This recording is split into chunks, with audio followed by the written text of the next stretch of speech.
£27,215. That's the exact amount the average property has increased over the last 12 months. That's the highest in the last 39 years of index history. But does the past measure the future? That's exactly what I'm going to be breaking down in today's video.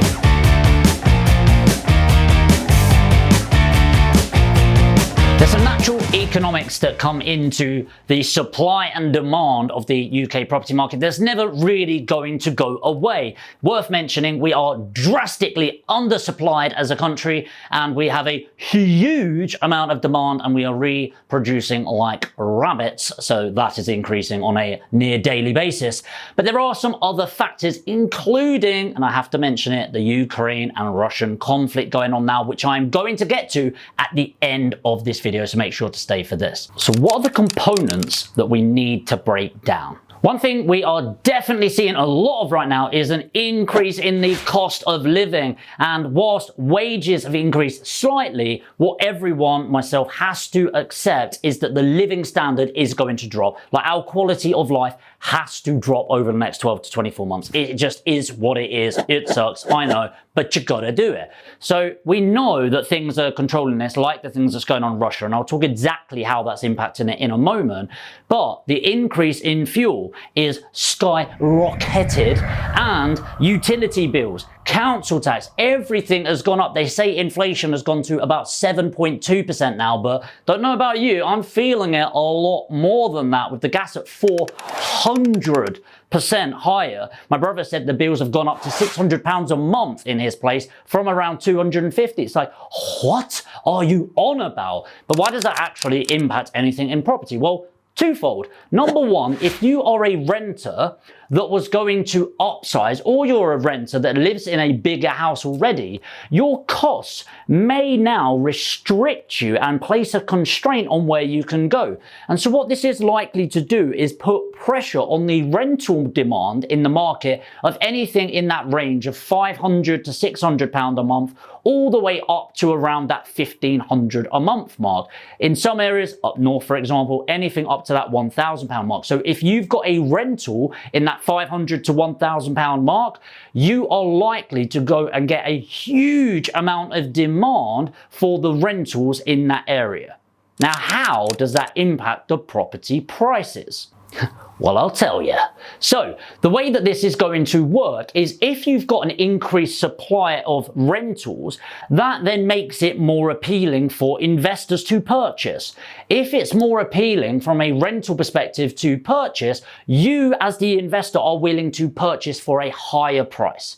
Now you might go, why would I want to spend more money? Well, because if I've got £700 a month and I'm willing to pay 120,000, and now because of the pent up demand, people are willing to pay £800 a month, maybe I'm willing to pay 130, 135 now, knowing that I'm getting the same return.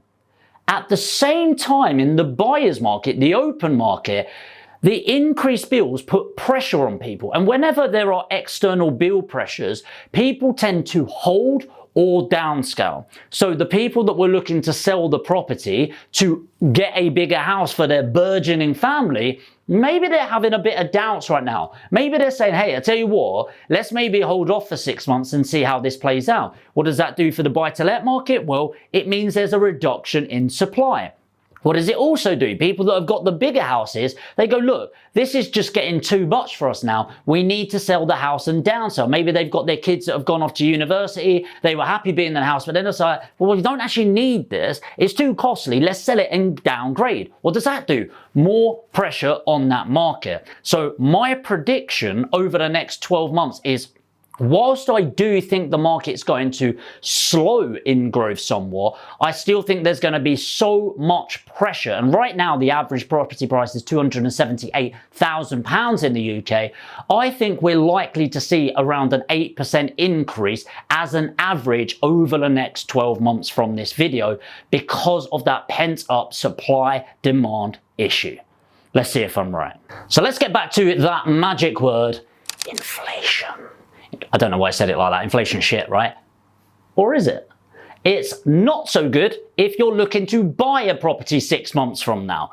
it is good if you own a property in the next 6 months. So if you have been waiting to buy a property, now is the time to do it. Why is that? Well, why is it good for me? Well, inflation, 7 point something percent, probably more like 10 to 15% by the way, but 7 point something percent, what does that mean for my property? Well, what it means is the property prices go up, usually above inflation. Here's the cool thing, by the way, if you're leveraged at 7%, usually means about 28% growth on your actual cash. What?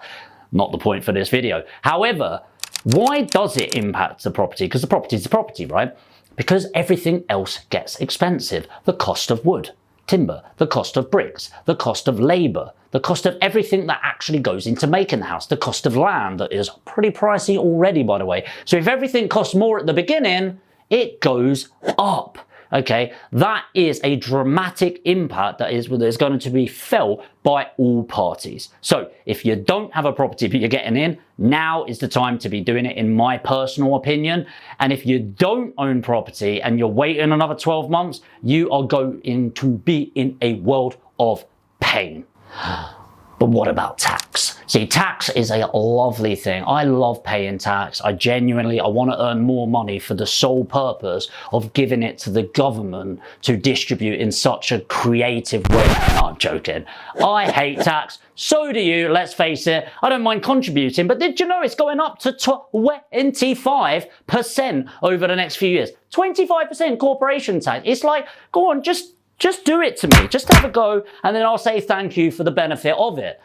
Or we're like, no, I won't. But why does this impact property prices as well going up? Because again, think about it from a business's point of view. Let's say I've got revenue of £1 million. I've had to take the risk of it, of added value, so I get charged the value added tax. That's going to be around 160 grand of that. Amazing. Thank you so much, G-Dog. Government in this case, for making that happen. So now I've got 840,000. Oh, now my staff want paying for their works. I completely understand. That seems reasonable. I pay them. Oh, national living or standard wage has gone up, so I need to increase the bases, which I'm happy to do. But more and more costs, more and more risk, more costs. And then at the end of it, when you're left with your, let's say, 400,000 profit, no longer from that 400,000 would you pay 19%. Now you need to give another £100,000 to the well-deserving people that run the country.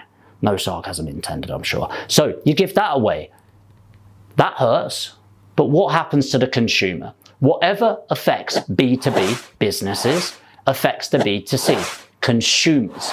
So what will happen is all of those costs get passed on to the consumer, driving down their expenses. And again, what this is going to do is that property prices will be driven up, but people's affordability will drop in general. So in that market of the 100 to £250,000 property range, I actually think it's going to be a massive positive impact, i.e. going up. But the property prices much above £250,000, I think you're going to see starting to stagnate, and maybe at the 500,000 mark, maybe some drops coming into play. And finally, Russia and Ukraine. Obviously, it's terrible what's happening about that, but this isn't a video about the opinion of that, but more the impact. So the real big impact for us are the huge sanctions that we put on Russia. Now, the reason why we're doing this, and I was actually chatting to Alex about this prior to filming this, is they're putting pressure on the millionaires and billionaires in Russia that have got all of their property in the UK, which is a huge portion, especially in London, by the way,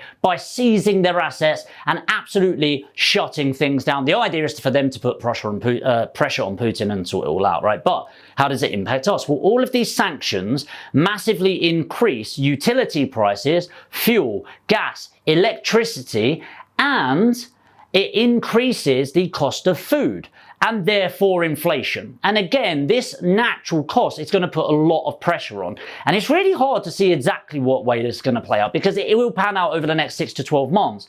But I actually think we're going to see a very unique situation. A unique situation of a lot of people suddenly need to sell their property. So we might be able to get some good deals from that. Maybe, and that's horrible, but that is the way the world works. But also at the same time, the property price is increasing through the sheer demand that's there. But really, it's the economic impact. So if you don't know this, One of the most significant ways, and really the only way, to control inflation is by increasing interest rates. So if you are buying a property right now, I would strongly recommend looking at the 5-year fixed rates. And if they're similar, I personally, this is not financial advice, but I personally am fixing now for the 5 years, because it is very likely with inflation at 7.2, 7.25%, whatever it is right now, they are going to counter that with increased interest on your loans, which means the cost of running your buy-to-let will increase. So if you're on a variable rate, get it fixed if I were you. And if you're buying or refinance, have a look at the longer term rates. But hey, all of this is just my opinion from what I've been seeing, what I've been researching, and only time will tell. But let me know if you agree or disagree. I'm open to debate. Let me know in the comments. I'll try to reply to as many comments as possible. If you did get value from this video, make sure to hit the like button on your way out, and I hope you enjoyed the next video.